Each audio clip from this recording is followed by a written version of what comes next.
Hello everyone, welcome to my blog. तपाईँहरूलाई मेरो ब्लगमा स्वागत छ। अहिले चाहिँ म भर्खर फुटबल खेलेर आइसकेँ। अब यहाँनिर फुपाको बारीमा जानेछु, के फलेको छ अनि टिपेर ल्याउनेछु। मकैहरू पनि देख्न सक्नुहुन्छ, पाकिसकेको छ। यहाँनिर वरिपरि मकै नै मकै छ। यसपालि यो चाहिँ दुर्गे बोजूहरूको घर हो, भाडामा बस्नुहुन्छ बोजूहरू चाहिँ। पाहाडकै हाम्रै चिनजानको अङ्कल हो। फाइनली म चाहिँ यहाँ फुपाहरूको बारीमा आइसकेँ। फुपा चाहिँ यहाँनिर साग टिप्दै हुनुहुन्छ। लट्टेको साग, रातो साग। यसले चाहिँ ब्लड बढाउँछ अरे। म पनि यो लानेछु अनि खानेछु। फुपाजीले मलाई बोलाउनु भएको। अनि तपाईँहरूलाई म अरू फाल्टो यहाँ मकै बारीहरू पनि देखाइदिनेछु ब्लगमा। अहिले चाहिँ तपाईँहरू हेर्नु होला, सबैतिर हाम्रो गाउँमा चाहिँ अहिले मकै नै मकै छ। यसरी यहाँ हरियो मकै छ, यहाँ पनि सानो सानो हरियो मकै छ, यता पनि मकै नै छ। औ त्यहाँ पारीपट्टि पनि मकै नै छ, त्यो साइडमा पनि। अनि उता तल तल पनि मकै नै छ। सबैतिर मकै नै मकै छ। यसपालि चाहिँ पानी मजाले आएको भएर बेलैमा मकैहरू टन्नै फलेको थियो। त्यो चाहिँ मैले तपाईँहरूलाई ब्लगमा देखाएँ। प्रकाशपुर रामधुनीतिर मात्रै मैले चाहिँ यस्तो मकैहरू धेरै देखेको थिएँ। त्यता चाहिँ हाम्रो दुर्गे बाजेको छोरा हुनुहुन्छ।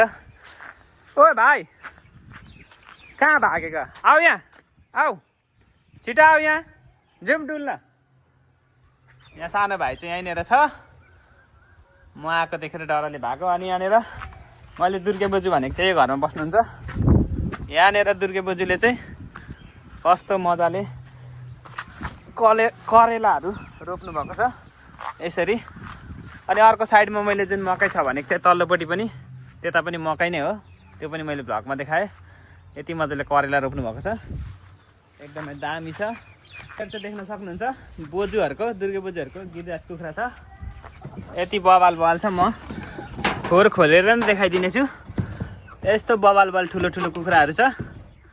अब यसको पनि कुनै दिन रेसिपी बनाउँछु यदि मिल्यो भने। भाले पोथी सबै छ। दुर्गे बोजूले चाहिँ प्रायः यस्तो कुखुराहरू पालिराख्नुहुन्छ। अनि यहाँनिर हाम्रो दुर्गे बोजूहरूको घरमा चाहिँ यति दामी फुलहरू रोपेको छ।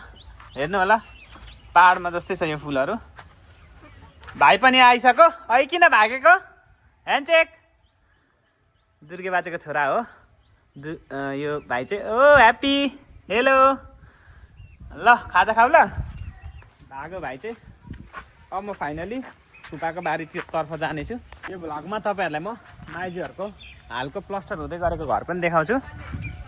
घर चाहिँ एकदमै आधी जस्तो प्लस्टर सकिसकेको छ। अस्ति नै पनि मैले पानी परेपछिको मौसमको भिडियो देखाउँदा माइजूहरूको घर देखाएको थिएँ। यहाँ प्लस्टर हुँदैछ। यो हाम्रो माइजूहरूको घर हो, 2.5 तलाको घर चाहिँ यस्तो बवाल छ, नयाँ डिजाइनमा छ। मलाई चाहिँ दामी लाग्यो, खर्च गरे अनुसारको यो घर चाहिँ बवाल हुनेछ। उतापट्टि चाहिँ हाम्रो काका घर हो। अनि यहाँ बोजू आउँदै हुन्छ। बोजू, पानी कसकोमा लगिदिनु भएको? मेरो कान्छी बोजू हो। के भन्नु भएको?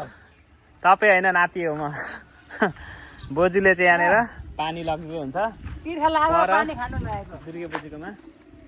दुर्गे बोजू भनेको चाहिँ उहाँ नै हुनुहुन्छ, आउँदै हुनुहुन्छ दुर्गे बोजू पानी लिएर। यहाँ दुर्गे बोजू आउँदै हुन्छ। हाम्रो अङ्कलको घरमा चाहिँ पहिला धारा जोडेको थियो, अनि भुइँचालोले बिगारेर अहिले कल जोडेको हुनाले त्यो पानी चाहिँ मिठो भएर धेरै फिट गढेको भएर पानी लानुहुन्छ। त्यो सानो भाइको बोजू चाहिँ यही बोजू हो।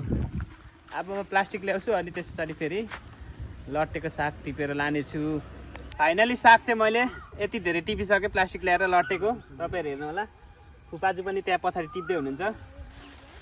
लट्टेको साग चाहिँ एकदमै हेल्दी हुन्छ, तपाईँहरू पनि खानु होला।